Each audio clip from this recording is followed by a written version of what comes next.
धर्म रक्षा संघ की एक संगोष्ठी परिक्रमा मार्ग गोपाल खार स्थित श्री मद भागवत मंदिर में स्वामी डॉक्टर आदित्यनाथ महाराज की अध्यक्षता में आयोजित की गई। बैठक में बहराइच के महाराजगंज कस्बे में मां दुर्गा की प्रतिमा विसर्जन के दौरान एक विशेष समुदाय द्वारा यात्रा पर पथराव और गोलीबारी की गई। इसके साथ ही हिंदू युवक राम गोपाल मिश्रा की हत्या कर दी गई। साथ ही तेलंगाना, कर्नाटक, पश्चिम बंगाल और झारखंड में मूर्ति विसर्जन के दौरान हुई पत्थरबाजी एवं मूर्ति तोड़ने की घटना पर धर्म रक्षा संघ ने कड़ा रोष व्यक्त किया है। धर्म रक्षा संघ के राष्ट्रीय अध्यक्ष सौरभ गौड़ ने कहा कि मुसलमानों द्वारा हिंदुओं का लगातार विरोध किया जा रहा है। विरोध इस प्रकार बढ़ गया है कि अब वह हमारे देवी देवताओं की रैली और यात्राओं पर पत्थरबाजी और गोलीबारी भी करने लगे हैं। धर्म रक्षा संघ के प्रदेश प्रवक्ता पंडित राजेश अग्निहोत्री ने कहा कि जनपद बहराइच की घटना अत्यंत दुर्भाग्यपूर्ण है। इस घटना में 22 वर्षीय युवक राम गोपाल मिश्रा की बेहद यातनापूर्ण तरीके से हत्या कर दी गई। दोषियों को फांसी की सजा दी जाए। धर्म रक्षा संघ के संरक्षक महामंडलेश्वर स्वामी कृष्णानंद महाराज ने कहा कि 2024 लोकसभा चुनाव के परिणाम आने के बाद से एक समुदाय इतना ज्यादा उत्साहित है कि वह हिंदू समाज को समाप्त कर देना चाहता है, तभी इस प्रकार का दुस्साहस संपूर्ण भारत वर्ष में किया जा रहा है। इस अवसर पर धर्म रक्षा संघ के राष्ट्रीय संयोजक आचार्य बद्रीश महाराज, राष्ट्रीय मार्गदर्शक महंत मोहनी बिहारी शरण महाराज, राष्ट्रीय महामंत्री श्री दास प्रजापति, प्रदेश मंत्री अमरेश पुंडीर, मुरलीधर शास्त्री, तुलसीदास, अशोक गर्ग, अनुराग गौतम, आदर्श शुक्ला, सीताराम शास्त्री, प्रकाश शर्मा, मानस कृष्ण, मुनिराज मिश्रा, संगम द्विवेदी, ध्रुव शर्मा, आयुष तिवारी आदि उपस्थित थे। आज धर्म रक्षा संघ की बैठक बहुत गंभीर मुद्दे पर बैठक हुई है। जिस तरह से हमारी शोभा यात्राएं जो देवी माँ के विसर्जन की हुई हैं, पूरे भारत में जगह जगह पर उनको पथराव हुआ है और बहराइच में हमारे हिंदू सनातनी भाई को इस बेरहमी से गोली मार के उसके नाखूनों को नोच के उनको दर्दनाक यातना दे के एक बांग्लादेश जैसी घटना का संदेश देना चाह रहे हैं विधर्मी लोग। और हम लोग निश्चित ये करना चाहते हैं कि सरकार इसमें शीघ्र ही जागृत हो। अगर नहीं जागृत होती है तो हिंदुओं में आक्रोश पैदा होगा और इन लोगों को भी त्यौहार होते हैं और मजबूरन हम लोगों को, हम जो जिस तरह की गंगा जमुनी तहजीब में हम लोगों ने विश्वास किया है, हम लोग उस पर कायम है और हम शासन प्रशासन में भी पूर्ण कायम है।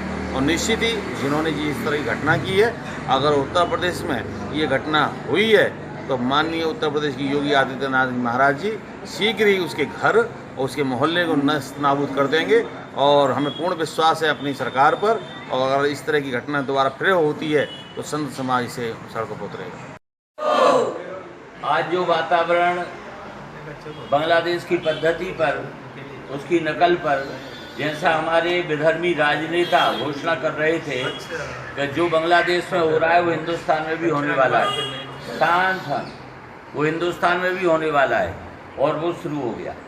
ये ट्रायल था महाराजगंज में, बहराइच में, कि बच्चे को खींच करके ले गए, प्लास से उसके नाखून उखाड़े जाना, फिर उसको बुरी तरह तड़पा करके बाद में उसको गोली मारना।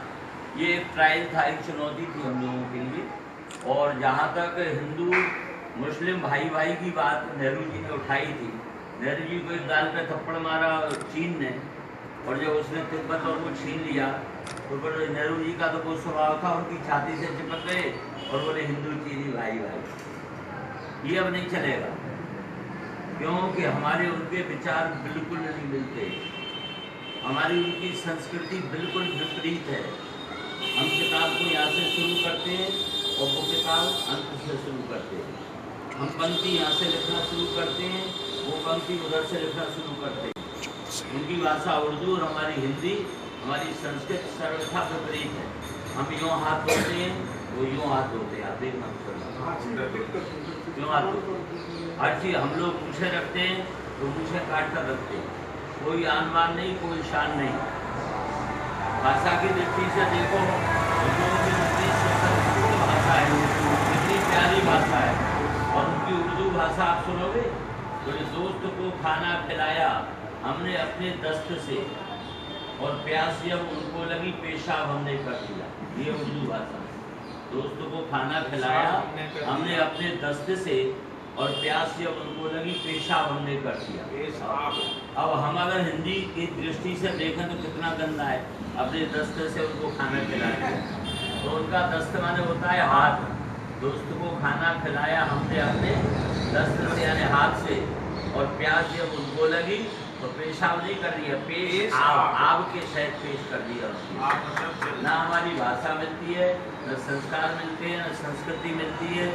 और वो जिस गौ माता को हम राष्ट्र माता और राज्य माता के लिए प्रयास कर रहे हैं, वो हमारे विश्व गाँव विश्वस्य मात्रा की धारणा हम लोगों की अवधारणा रही है। और गाय पूरे जीवन भर पालन हमारा करती है, और वो उस गाय को भोजन में के रूप में स्वीकार करते हैं, उसको खाते हैं। तो आप बताइए हमारी उनकी संस्कृति गला कैसे हो सकती है। इसीलिए धर्मरक्षा संघ के द्वारा आज संघों के द्वारा जो घोषणाएं की गई हैं, एक तो वक्फ बोर्ड की जरूरत नहीं है, उसको बिल्कुल समाप्त किया जाए, उसकी हमको बिल्कुल आवश्यकता नहीं। सबसे बड़ी आवश्यकता हमको इस बात की है कि हम अपने भारत को स्वतंत्र करने के बाद आज भी अस्वतंत्र हैं और आज भी हमारे हाथ बंधे हुए हैं। हमारे भारतवर्ष को हिंदू राष्ट्र घोषित किया जाए। इस पूरी भारत भूमि पर शासन करने वाले और धर्म का स्थापन करने वाले हिंदू समाज के लोग आज बहुत संकुचित और सीमित मात्रा में सीमित जगह में रह गए, यहाँ तक कि अपना राष्ट्र भी नहीं। बस हमको इस भारत को हिंदू राष्ट्र बनाना है और इनको दूसरे दर्जे का नागरिक बनाना है। महाराज जी ने जैसा बताया, इनकी जैसे ही वोटों की शक्ति समाप्त, इनको कोई घास नहीं डालेगा, इनको कोई नहीं पूछेगा।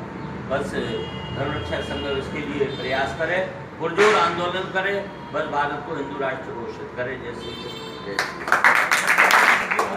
हम आज जो देख रहे हैं, ऐसा लग रहा है हम ऐसी जगह रह रहे हैं कि हम का तात्पर्य सनातन धर्म, हम हिंदू लोग अल्पसंख्यक हैं और विधर्मी ये बहुसंख्यक है।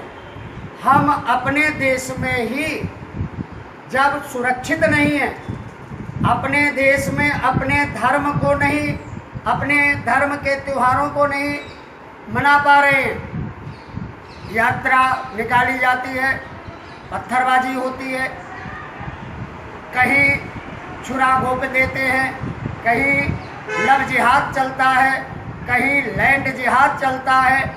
अभी हमारे महामंडलेश्वर जी ने कहा कि वक्फ बोर्ड संशोधन की बात जो चल रही है, मैं ये कहता हूँ संशोधन नहीं, वक्फ बोर्ड बिल्कुल ख़त्म कर देना चाहिए और इसकी जगह पर सनातन बोर्ड बनना चाहिए।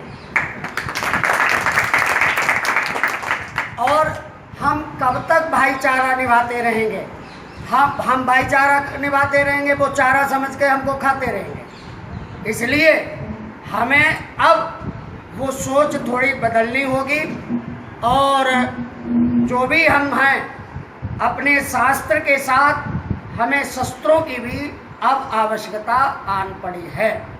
जब तक शस्त्र नहीं रखेंगे, और कोई बुराई नहीं है, हमारे जितनी भी देवी देवता हैं, भगवान शिव जी हैं, उनके हाथ में त्रिशूल है, माँ दुर्गा हैं, उनके हाथ में है, भगवान श्री कृष्ण हैं, सुदर्शन चक्र है, राम जी हैं, धनुष बाण है। हमारे कौन से देवी देवता ऐसे हैं जिनके पास शस्त्र न हो? इसलिए मैं अब यही भी कहना चाहूँगा अपने हिंदू भाइयों से, सनातनियों से कि शस्त्र, अरे ज़्यादा वैसे शस्त्र न रखो तो नारियल पीते हो पानी, एक की जगह 10 ले आओ, 20 ले आओ, इकट्ठे ले आओ, सस्ते मिलेंगे। घर पे काटने के लिए तो चाहिए, कहाँ से काटोगे वो नारियल? इकट्ठे पियो, इकट्ठे लाओ, रखो। तो मैं सरकार से निवेदन करता हूँ और हिंदुओं को अब जागना पड़ेगा, समझना पड़ेगा कि हम कहाँ हैं, हम कहाँ पर खड़े हैं, हमारी स्थिति क्या है। सरकार को ध्यान देना पड़ेगा। हम एक बच्चा पैदा करके सरकारी नौकरी ढूंढते हैं, हम अपना एक बच्चा पढ़ा करके सरकारी नौकरी की तलाश में भटकते हैं और वो आगे चल कर के वोट, अधिक संख्या में वोट होंगे, वो अपनी सरकार बनेंगे। तो क्या हम उनसे आगे चल कर के उनसे भीख मांगेंगे? तो इसलिए अब हमें समझना होगा और सुधरना होगा। इसी के बाद साथ में अपनी वाणी को विराम देते हैं। जय श्री राम।